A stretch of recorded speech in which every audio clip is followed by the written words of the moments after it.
Good morning, students. So today we'll see experiment 8, that is hydraulic systems. Okay. So this is the kit, right? First we'll see the physical components of a hydraulic system. Here it is a tank.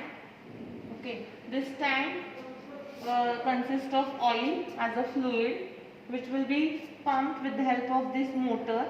It is a three-phase motor, and that liquid which is pumped from the tank, that will be given to these different control valves, and also a pressure gauge is there which will monitor the pressure, right? And using this control valve, this will be given to the actuators. Here in our kit there are two actuators. This one is double acting cylinder, and here it is single acting cylinder. Okay, so first we'll see which are the valves. Okay, so the valves, this is hand operated DC valve, right? This is solenoid operated DC valve. This is pressure reducing valve, and this one is sequence valve. Okay, along with these valves we also have a flow control with check valve and a simple flow control valve. Also here pressure relief valve is there, right, and a bypass valve is there which will be used as pressure control valve, flow control valve, and these are the directional control valves. Okay. Okay, now first we'll see the experiment 1, that is double acting cylinder using hand operated valve. So here this is the working of hand operated valve. Okay, so here this picture, it's very similar to this. This is hand operated valve. This is port A.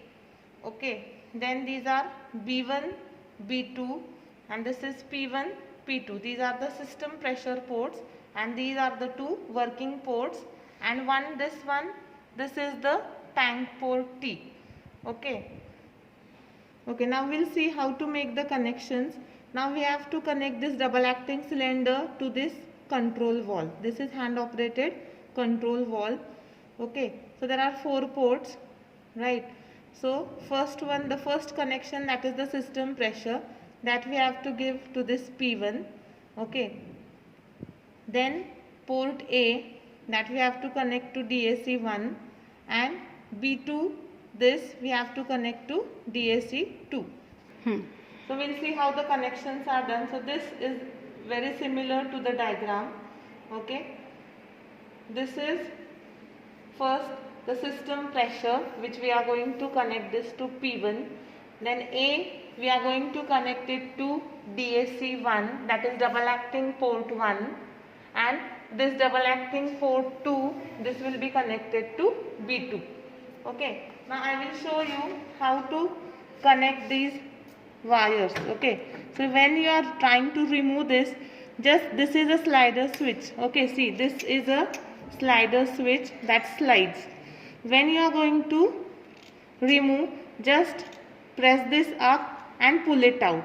Okay, and while placing it in the port, you have to lift this up and press. Okay, some noise will come, so it sees that now it is well connected.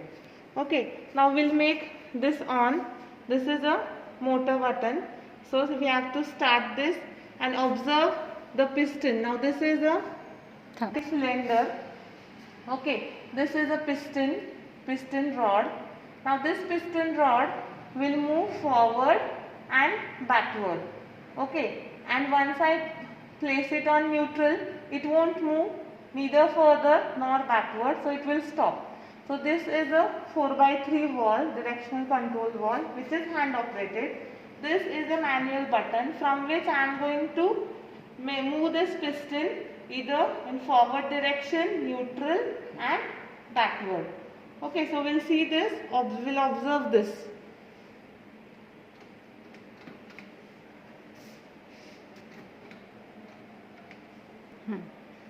Okay, so we'll start this.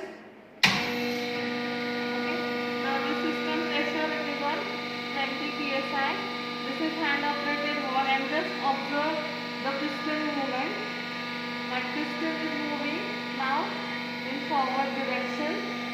able to see this? Piston is moving forward.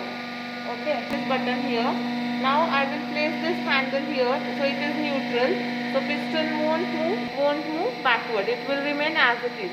Okay, and it will reach the maximum length. I will slide this, okay, backward. Now the piston that will start moving slowly in the backward direction. So this is how the double acting cylinder works. So how this happens? Internally, when we are moving this handle operated forward, what is happening? This port will act as inlet. Fluid will pass through this port A, okay, causing when enough fluid will gather here and working internally how this double acting cylinder works. You might have observed the video also. When we make this on, what will happen? System pressure will be given to this port A. Fluid will pass from port A to DAC1. Okay, so when enough fluid will accumulate over here, what will happen? A system pressure will be generated, which will cause the piston to move in the forward direction. Okay, so once it reaches to the maximum stroke length of that piston that is there, okay, this is with the help of limit switch it is controlled. This is the minimum stroke length and this is the maximum stroke length.